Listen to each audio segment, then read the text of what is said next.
Internets, hello you absolute lovelies. Let's talk all about Daredevil Born Again episode 7. This review is brought to you by my car because I just filmed my reaction at Real Rejects. Be sure to check out our reactions over there. But I forgot my microphones. This is not my usual setting. If you're new to this page and haven't seen my car before, I do movie reviews, I do TV reviews, I do lots and lots of comic book stuff. My reviews are coming from the lens of being a die-hard comic book fan. I read about 50 to 70 comics a week, and right here on this page, I give you my favorite 9 every single week, as well as new movies and TV every week. So please do hit that subscription bell while you're pressing buttons. Also leave a comment below. I want to talk all about this episode. Episode 7 brought a lot of things to an end. It was very high stakes. I want to have a conversation, see how you all feel. Also, while you're pressing buttons, hit that like, help the algorithm. All right, without further ado, let's talk Daredevil Born Again, episode 7.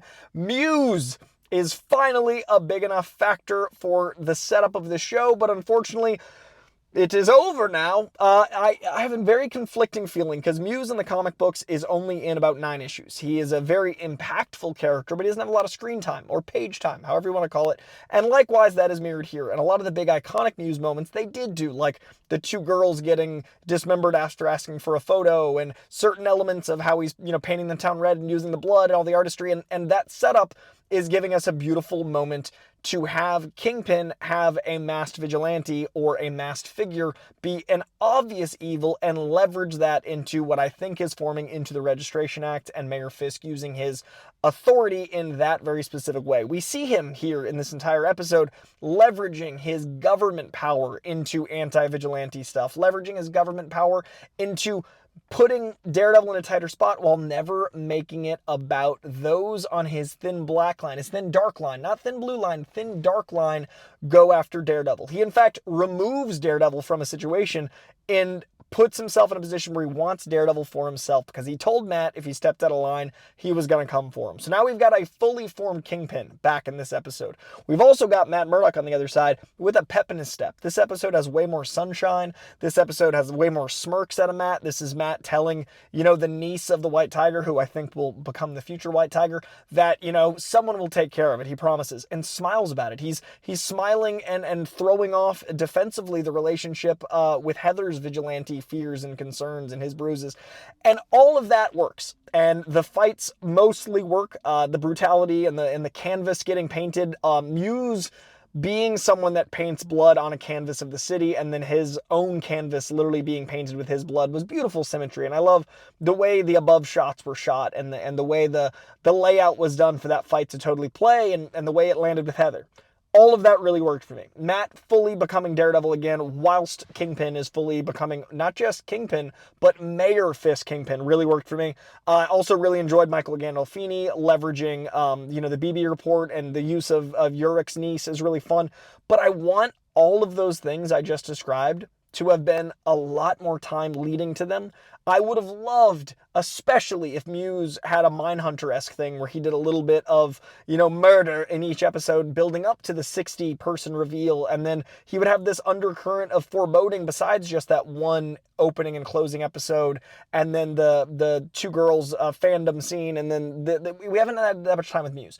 Also, Heather being a therapist to everyone in New York, I would have loved to have seen the unmasked Muse be more of a slow burn reveal. This was their first therapy session and their last, and apparently they've been seeing.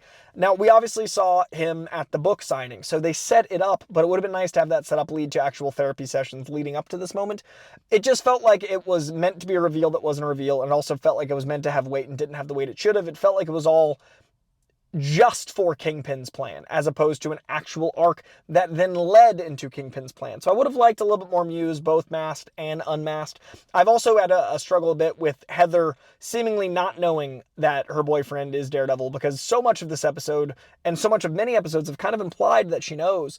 And the episode was very, it had conveniences of, him saying her name and him touching her face and then later touching her face for the art. And, there's obviously going to be some suspension of disbelief with, Daredevil's powers and his blindness and how that all works, but the timing of it tying into her still not knowing, or, you know, maybe she's trying not to believe that Matt is Daredevil. She's trying to convince herself she's not. That would have been cool if she was also doing that with Muse. Like, maybe he said something in therapy, you know, a few episodes ago when she was like, you know, not wanting to think that the masked villain was also one of her clients. Like, it would have been nice to have some more Heather time, because I've been thinking maybe Heather's working for Kingpin, and it's not a coincidence that Wilson Fisk is in therapy with, you know, Matt Murdock's girlfriend. But now that it's also Muse, there's a lot of conveniences. I am really, however, enjoying the Vanessa element of her. You know, she had been the crime figure and leader in Wilson's absence, and it's been really fun to see how that dynamic works.